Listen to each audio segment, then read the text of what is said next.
আফগানিস্তানের বিপক্ষে প্রকাশ্য যুদ্ধ ঘোষণা করেছে পাকিস্তান। এরই মধ্যে পাকিস্তান কান্দাহার, কাবুল ও পাকতিয়া শহরে হামলার ব্যাপারটি নিশ্চিত করেছে। বিবিসি জানিয়েছে, পাকিস্তানের অভিযানে এ পর্যন্ত ১৩৩ জন আফগান তালেবান নিহত ও ২০০ জনের বেশি আহত হয়েছে। পাকিস্তানের প্রধানমন্ত্রী শাহবাজ শরীফ এক্স হ্যান্ডেলে লিখেছেন, বৃহস্পতিবার রাত ৩টা ৪৫ মিনিটে আফগানিস্তানের বিরুদ্ধে অপারেশন গজবলিল হক শুরু করেছে পিএএফ।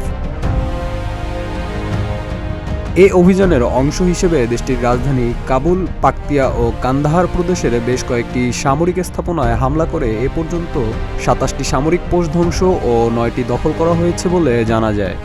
শাহবাজ শরীফ জানিয়ে সাঁড়াশি বার্তাও দিয়েছেন। তিনি বলেছেন, যে কোনো আগ্রাসী উদ্দেশ্য নস্যাৎ করতেই সম্পূর্ণ সক্ষম তার দেশের বাহিনী। সরকারের এক্স হ্যান্ডেল থেকে দেওয়া পোস্টে তিনি লিখেছেন, প্রিয় মাতৃভূমির প্রতিরক্ষায় কোনো আপোষ হবে না, এমনকি প্রতিটি আগ্রাসনের জবাব উপযুক্তভাবে দেওয়া হবে। পাকিস্তানের প্রতিরক্ষা মন্ত্রী খাজা মোহাম্মদ আসিফ সামাজিক যোগাযোগ মাধ্যমে দেওয়া পোস্টে তিনি উল্লেখ করেছেন, আফগানিস্তানের বিরুদ্ধে প্রকাশ্য যুদ্ধ ঘোষণা করেছে তারা।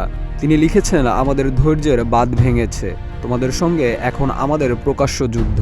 পাকিস্তান সরাসরি ও বন্ধুত্বপূর্ণ দেশগুলোর মাধ্যমে পরিস্থিতি স্বাভাবিক রাখার সর্বাত্মক প্রচেষ্টা চালিয়েছে, যার জন্য পূর্ণাঙ্গ কূটনৈতিক প্রচেষ্টা চালানো হয়েছে। এদিকে পাকিস্তানের প্রেসিডেন্ট আসিফ আলী জারদারি শুক্রবার সকালে সামাজিক যোগাযোগ মাধ্যমে একটি পোস্ট দেন।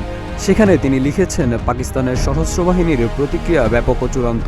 তবে বিভিন্ন সংবাদ মাধ্যমের প্রতিবেদন অনুযায়ী কাবুল দাবি করছে, আফগানিস্তান বৃহস্পতিবার রাতে ১৯টি পাকিস্তানি সামরিক পোস্ট ও ২টি ঘাঁটি দখল করেছে। এ সময় ৫৫ জন পাকিস্তানি সেনা নিহত হয়েছে বলে জানায় তালেবান প্রতিরক্ষা মন্ত্রণালয়। এদিকে আফগানিস্তান ও পাকিস্তানের চলমান সীমান্ত সংঘর্ষ ও সহিংসতা বাড়ায় জাতিসংঘ মহাসচিব অ্যান্তোনিও গুতেরেস প্রকাশ করেছেন গভীর উদ্বেগ। আল জাজিরা জানিয়েছে, শুক্রবার এক বিবৃতিতে গুতেরেস দুই দেশকে উত্তেজনা কমিয়ে শান্তি বজায় রাখার আহ্বান জানান। শাহরিয়ার হোসেন সৌরভ, প্রতিদিনের বাংলাদেশ।